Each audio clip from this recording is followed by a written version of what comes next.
Ассаламағалейкум достар, 6-шы бөлім. Бұл видеода экран жоғар жағында көрсетілген секциядағы инструменттер жайлы толыққанды практика жүзінде жұмыс жасаған кезде қандай функцияларды атқаратынын осы видеода көре аласыздар. Алдыңғы 5-ші бөлімде біз жай ғана әрқайсысымен танысып өткен болғанбыз.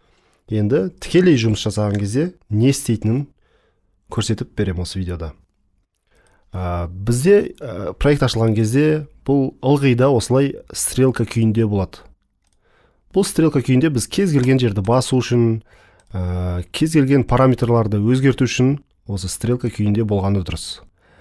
Одан кейін біз ылғи да бізде жұмыста қолданыста болатын, мына үшіншісі тізім бойынша sizing implies time stretch деп аталады. Бұл функция арқылы біз кез келген аудионы соза аламыз, немесе қысқарта аламыз. Соны мен сіздерге көрсетіп берейін. Мысалы, мына аудионы тыңдап көрейік. Yakın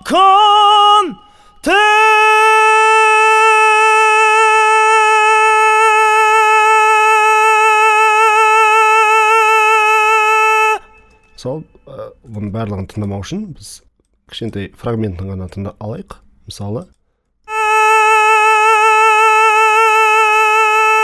енді осыны созып көрейік. Мінекей, созу үшін біз аудионың төменгі жағынан ұстасақ, өзі белгіленеді осылай, жақындатқан кезде. Оны енді соза бересіздер.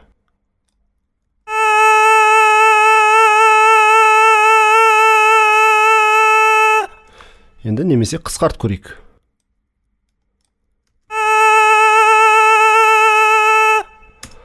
Осылай біз кез келген аудионы созып қысқарта аламыз. Немесе бір темпке келтіре аламыз. Бірақтан бір нәрсені ескерулеріңіз керек. Сіздер мысалы дауыс жазған кезде ана жерін соза салам ғой деген ондай сіздерде болмау керек. Тікелей жазған кезде барынша жақсылап жазып алуға тырысуларыңыз керек. Өйткені бұл өзінің шектеулі жеріне дейін ғана созып бере алады, және шектеулі жеріне дейін ғана қысқартып бере алады. Одан артық созатын болсаңыздар, аудионың качествосы бұзылады. Сондықтан да дауыс жазатын кезде, немесе аспап жазатын кезде барынша жақсылап бірнеше дубль қылып жазып алуларыңыз керек. Сондай кезде сіздер осы манипуляцияларды азғандай ғана қолданасыздар. Бұл тікелей әннің сапасына, аудионың сапасына әсерін тигізеді. Енді біз осы функция арқылы бір аранжировка жазатын кезде, мысалы кез келген бір аудионың темпі келмей жатса, соның темпін келтіре аламыз. Енді біз осы жерге бір аудио, бір барабандарды импорт жасап көрейік. Мысалы үшін 80 деген темппен бір барабанды скачать етейік. Мінекей біз проекттің ішіне салдық. Бізде бұл барабандардың, бұл стильдің темпі бізде 80 деп қойған. Енді біз эффектіне бассақ, бізде транспортный панель ашылады. Осы транспортный панелдің ішіне мінекей 80 деп қойғанбыз. Енді тыңдап көрейік.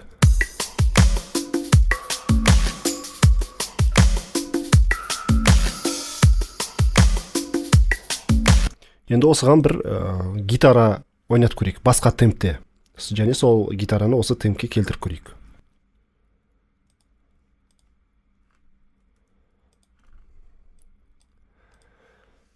Мінекей, бізде енді гитараны тартайық осы проекттің ішіне.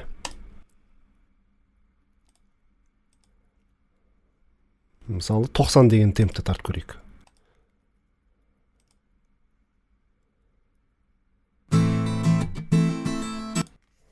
Болып қалады осы.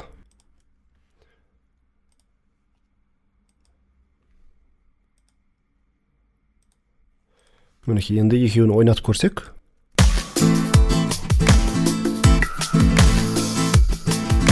Бізде темптері келмей тұр.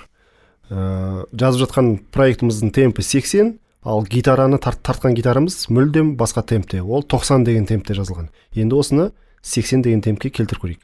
Ол жағдайда да біз курсор тұратын, стрелка тұратын жерде үшіншісін таңдаймыз. Sizing implies time stretch. Үшіншісін таңдап, енді екеуін созып көрейік.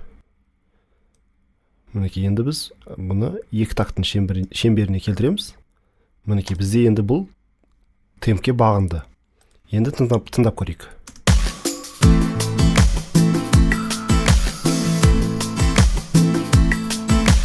Мінекей, темпке бағындырып берді бізге бұл функция. Бірақ сапасын шамалы жоғалтты гитара.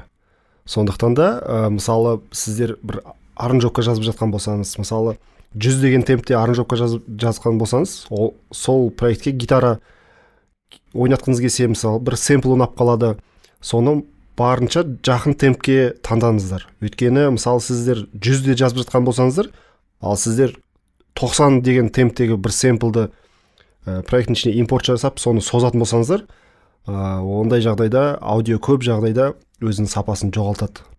Сондықтан да барынша жақын темпке таңдау керексіздер звуктарды. Мысалы 100-бен жазып жатқан болсаңыздар, сіздер 102-105-тің аралығында бір звуктарды таңдап, немесе 110-ды да таңдауға болады, бірақтан енді бұл жерде жоғары айтылғандай сапасын жоғалтады аудио. Өйткені шексіз өзінің возможностьтары жоқ бұл функцияның. Мінекей, бізде бұл осындай қызметті атқарады. Енді бізде келесі range selection деген екіншісі тізім бойынша. Бұл арқылы біз кез келген аудионың демалған жерлерін алып тастай аламыз, жаңағы дыханияларын. Одан кейін көбейте аламыз. Кез келген функцияны жасаған кезде осы range selection мен жасаймыз. Мысалы, қазір бір аудионы ішіне тартып көрейік осы проекттің ішіне.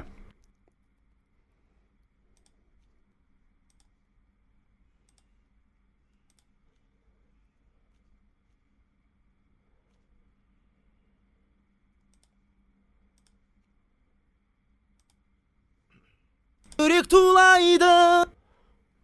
Мінекей, біз бір аудионы тарттық. Арманымнан жаралғандай, сен бір ерекше жан едің, саған теңеу табам қандай. Енді біз осы аудионың, мысалы, мынау ортасында демалған жерлерін шамалы азайта аламыз. Мысалы, сондай кезде біз осыны таңдаймыз, range selection'да. Ондай кезде біз snap дегенді өшіріп қоямыз уақытша. Өйткені біз snap'ті өшірмесек, біздің мынау range selection'ымыз тікелей мынау тұрған сеткаға бағынып тұрады. Біз ортасынан, шерінен аламаймыз. Ондай кезде біз snap'ті өшіріп қоямыз. Енді біз кез келген жерден бүйтіп қоя аламыз. Мінекей, мысалы, дыханияны алу керек болса, осы жерін бүйтіп белгілеп аламыз. Одан кейін барып біз аудионың ішіне кірсек, жоғары жақта осының ішінде процесс деген функция бар. Осы процесстің ішінде gain деп аталады. Gainді бассақ, бізде мынандай gainді азайтатын немесе көбейтетін окошко ашылады. Осы жерден біз процесс дегенді бас жерсек, енді бізде дыханиямызды алып тастаған. Арманымнан жаралғандай, сен бір... Мінекей. Енді осылай жасай берсеңіздер болады. Осы функцияны, gain деген функцияны горячий клавишке бағындырып қойға болады. Горячий клавишке бағындыру үшін біз K-Commands'қа кіреміз. K-Commands'ың ішінде біз процесс деген папканы табамыз. Осы процесс деген папканың ішінде gain деген тұрады. Осы gainді біз кез келген әріпке, өздеріңізге ыңғайлы әріпке бағындырып қойсаңыздар, сіздер осы функцияны тез жасайсыздар. Мысалы, мына жерде белгілеп аласыздар. Горячий клавишті бас жерсеңіздер, сізде осы окошко шығады. Үстіп алып кете бересіз дыханияларын тез. Бұл сізде жұмысты ыңғайлы қылып береді.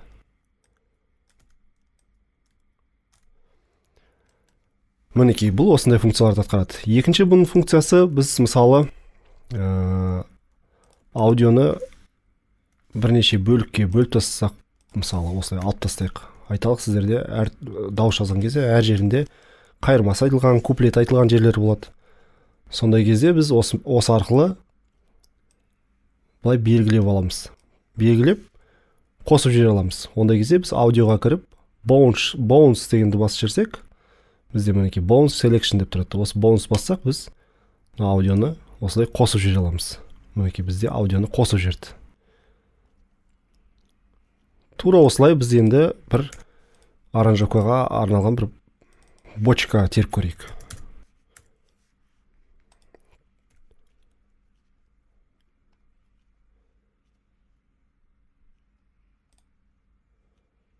Осы проекттің ішіне біз бір бочканы тартып көрейік.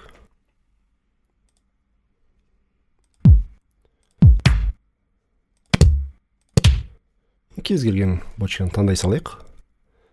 Мысалы біз бұны көбейтеміз осылай. Енді ары қарай көбейту үшін біз әр қашан өстіп тартып отырғанша осы range selection арқылы біз көбейте салуымызға болады. Біз белгілеп аламыз дағы бір тактыны. Енді копировать дегенді баса берсек, бізде копировать деген Ctrl-D-да бағындырып қойған.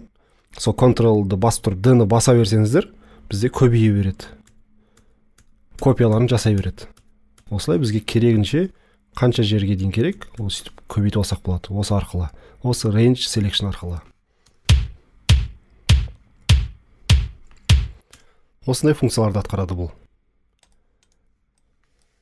Одан кейін барып бізде split, қайшы.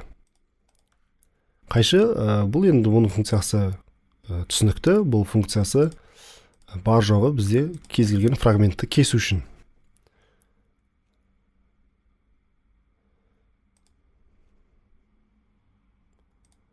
Бір аудионы импорт жасап көрейік.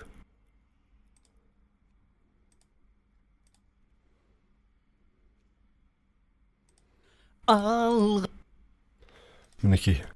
алға талмайсам, Біз бұны моноканалға қойайық. алға талмайсамға жетелесін сенім Міне осы қайшы арқылы біз кез келген жерді кесіп алуымызға болады. Бұл жерде де біз егерде снэпті өшірмесек, біз тек қана мынау сеткаға бағындырып қояды. Осы тек қана сетка бағындырған жерді ғана кесе аламыз. Ал кез келген жерін кесу үшін біз снэпті өшіріп қоюымыз керек. Снэпті өшіріп қойсақ, біз кез келген жерін кесе аламыз. Мысалы, мына жерді кесе аламыз, мына жерді кесе аламыз дегенде. Ал бізде снэп қосылып тұрса, біз тек қана сет клеткаға бағындырып қояды. Осы клетка бойынша ғана кесе аламыз. Бізде қазір 16-лық нотаға бағындырып қойғанбыз. Біз тек қана 16-лық ноталарды кесе аламыз. Бұл кесудің екінші түрі бар бізде. Бұл горячий клавишқа бізде бағындырып қойған Штейнберг компаниясы. Альтқа бағындырып қойған. Егерде біз альтты бассақ, осы аудиоға стрелкамызды жақындатып, альтты бассақ, бізде қайшының суреті шығады. Мысалы, бізге тез-тез жұмыс істеу керек болады. Сондай кезде бізге өте ыңғайлы. Альтты басамыздағы кез келген жерін кесіп аламыз. Альтты жіберсек, бізде қайтадан стрелкаға өзі орнына келе қалады. Бұл тез-тез жұмыс істегенге өте ыңғайлы функция. Мінекей, альтты жіберсеңіздер, қайтадан стрелкаға келтіреді.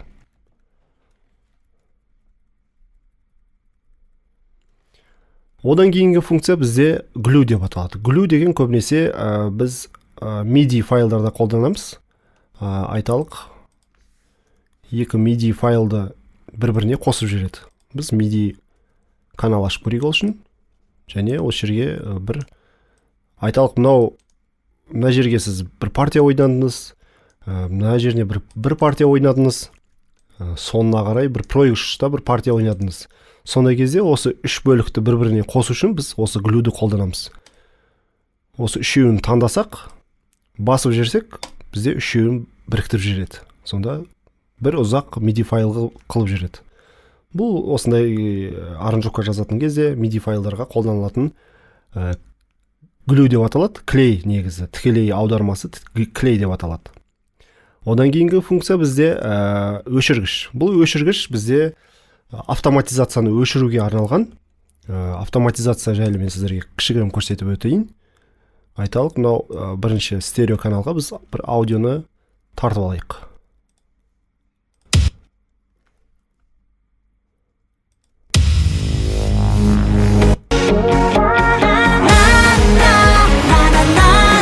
Автоматизация деген бізде мысалы бас жағыны мысалы жай қылғымыз келеді.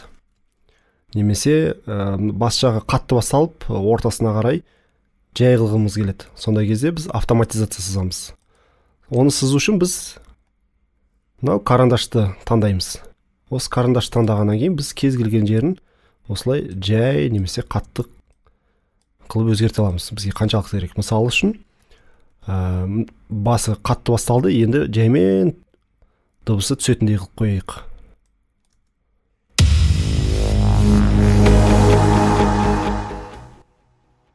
Мінекей, бұл бізде аранжировкада қолданамыз, дауыс жазған кезде де қолданамыз. Мысалы, бір музыкаға, фоновый музыкаға текст оқиды. Сондай кезде, мысалы, кей жерде текст біткен кезде музыка қатты болып кету керек. Сондай кезде біз осы автоматизацияны қолданамыз. Осы автоматизацияны өшіру үшін бізге мінекей осы өшіргішті қолданамыз. Таңдап аламыз да баса берсек, бізде осылай өшіргіш автоматизациямызды өшіре береді. Мінекей. Осылай бізде өшіре береді.